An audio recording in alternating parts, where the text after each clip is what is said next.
Hello my friends, it's the Game Boy Geek here, and today we find ourselves in the Legends of Signum world, where three reckless heroes face a deadly and terrifying dragon with treasure hidden within its lair. One player will play as the three heroes, trying to either empty all the dragon's caves or eliminate the dragon, while the other player will play as the dragon and will do everything in its power to destroy the intruders and derail their strategy and eliminate the three heroes. There's also a solo mode and a 4-player mode. Dragon Hunters is a tabletop war game from the Legends of Signum world. It's for 1 to 4 players, ages 12 and up, and takes 30 to 90 minutes to play, and it's published by Signum Games.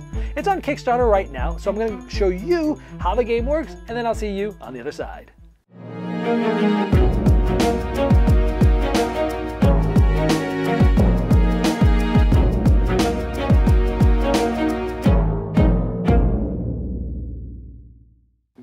This is a Kickstarter preview, so all the art and components you see here are not final, they're a prototype, and you're going to want to check the Kickstarter link in the description of this video to see all the final art and components.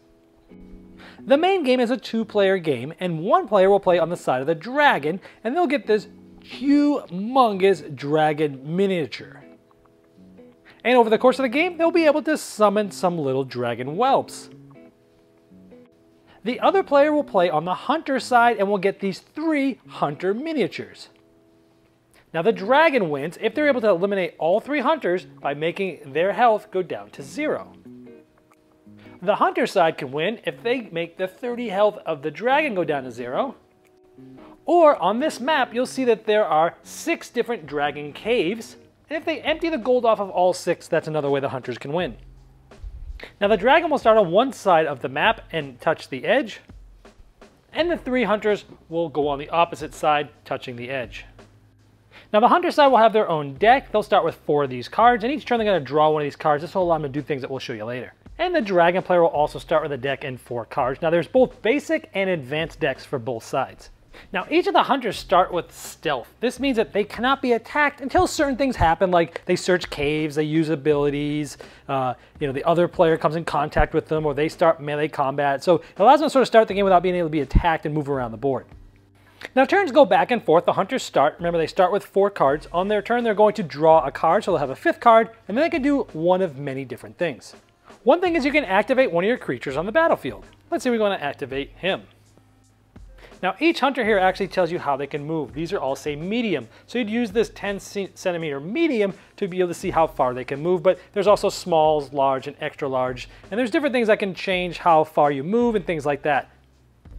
So you just put this to the base and it can move all the way so that the base is in touch with this in any direction from there. But here we're going to have it move directly right into this specific spot, just like that. So now it is touching that dragon cave. Now anytime you're moving anyone, you always move the front end of the base to the edge, and that's to make sure that players that are moving with larger bases don't get an advantage. Now each starts with 10 gold, and they're going to roll 1 die. If they roll this, they'll get 2 gold.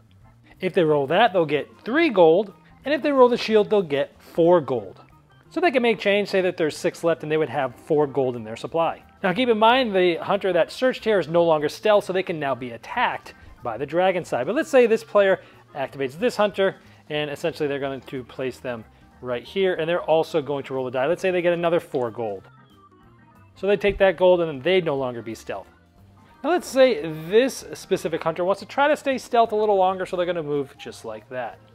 Now maybe they did that because they think the dragon's going to come down here and now try to attack these 2 hunters since they're no longer stealth, and this one's maybe going to try to sneak over the course of turns into this one, because if you ever empty out completely a cave, let's say both of these got emptied out, they have the ability, once they're there, to possibly roll a die on their turn and to try to move from one cave to another. It allows them to move really quickly around the board. They'd have to roll either the shield or the axe in order to do that.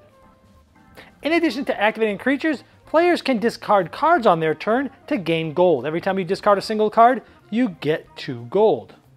So let's say we want to discard a card, we would discard it and get 2 gold. Now what does gold do? Well, gold allows you to be spent to activate these cards. So you could spend 2 gold and activate this, like heal your creature by 3, or some of them help in specific spots. Some of them help just specific hunters, for example, like this one says, hey, deal this character, this hunter, 2 wounds, but the targeted dragon in contact with this one receives 4 wounds and things like that. So these give you all sorts of different abilities to spend gold, and you're discarding cards sometimes to get gold in order to play these cards. Another thing you can do on your turn is when this hunter is activated, instead of just doing the normal move, it can run, which is using 1 size larger than before. He would normally move with medium, but this one can now move with large, just like that. You can't run if you're in contact with a dragon cave. And after the hunter's turn, it then becomes the dragon's turn. Now they'll be doing similar types of things, but an additional thing that they can do is summon a creature. When they summon a creature, they can summon a dragon whelp. There's a few of these. You can place multiples of them on the board as long as you pay 2 gold to go ahead and do that, but it has to be in contact with the dragon.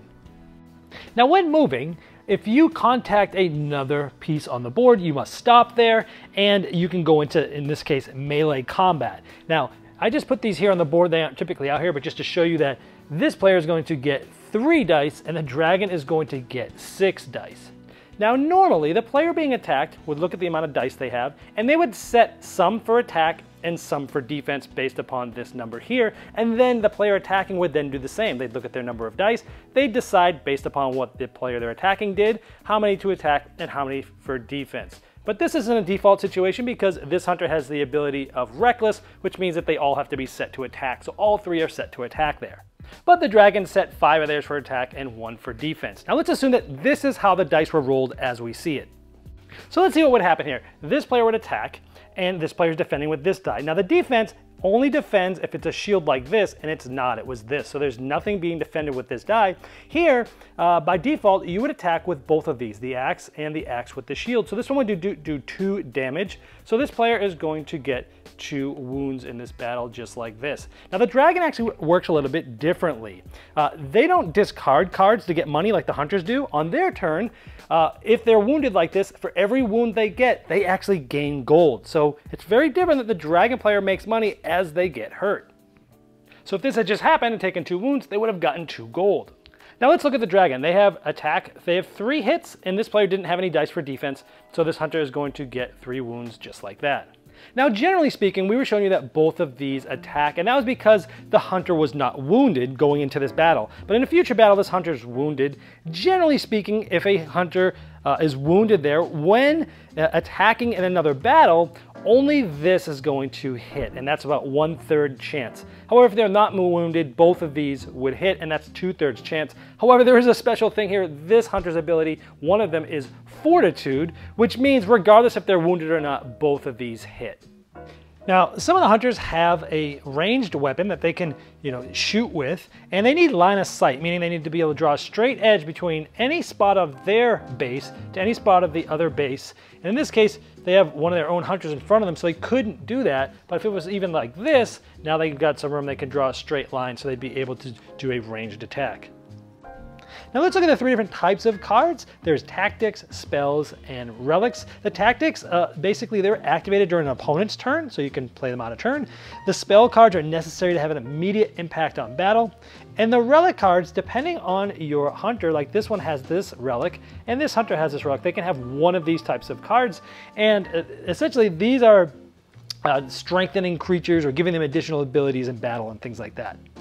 And over the course of the game, different effects may happen where you might gain armor, which will help you in defense at different amounts, or you might gain more dice or less dice, depending on different effects of the cards and things like that. That's the game in a nutshell. You're going to keep going back and forth, player to player, until either the hunters empty all of the dragon caves or eliminate the dragon, or the dragon will win if they eliminate all the hunters. In the solo mode, you'll play as the hunters and the dragon will play against you. There are event cards that the dragon player will use, and there's 4 different levels, 1, 2, 3, and 4, and they do different things as you can see here. You'll choose 2 of those difficulty levels and use 2 of those groups, and each round, one of those will come up on the dragon's turn and you'll follow those instructions. Now the only way to win in this solo mode is to beat the dragon, eliminate it, but it has 40 hit points instead of the 30, and when the dragon moves, it always moves with the XL largest size. And the dragon will always move towards the hunter that has the most health, and when it attacks, it does 5 damage instead of rolling the dice, and if you're attacking the dragon always does 3 damage to you. but you can still defend those by using the dice as normal. But the dragon can't defend from you. And if you eliminate the dragon, you win. If the dragon eliminates all the hunters, you lose. In the 4-player mode, the dragon will play one side, and the other 3 players will play the 3 hunters, and each of the hunters' turns will be played by the different players, but they're still working together. But each of them have their own set of cards in their hand, they manage their own gold, and manage their own relics in front of them. Now, even though the hunters are working cooperatively together, they cannot show their cards to the other hunters. However, they can talk and discuss and develop game plans together. And if a hunter wants to discard a card to get 2 gold, the gold is only received by the hunter that discarded the card. They can't give it to the other hunters. However, on an active hunter's turn, they can give at most one of their cards to another hunter, and they can give them as many gold as they want, but they have to skip their entire turn in order to do this. And the rest of the victory conditions are the same. Well, there you have Dragon Hunters, and as I showed in the overview, it has beautiful miniatures, and the standard game has an asymmetric feel to it, where both sides have different victory conditions, and you can also play solo or in a 4-player, 1 versus many mode. If you'd like to see the final art and components and the different pledge levels available, you can click the link below me in the description of this video, and it will take you to the Kickstarter project page, and I'm sure the fine folks at Signum Games would love your support.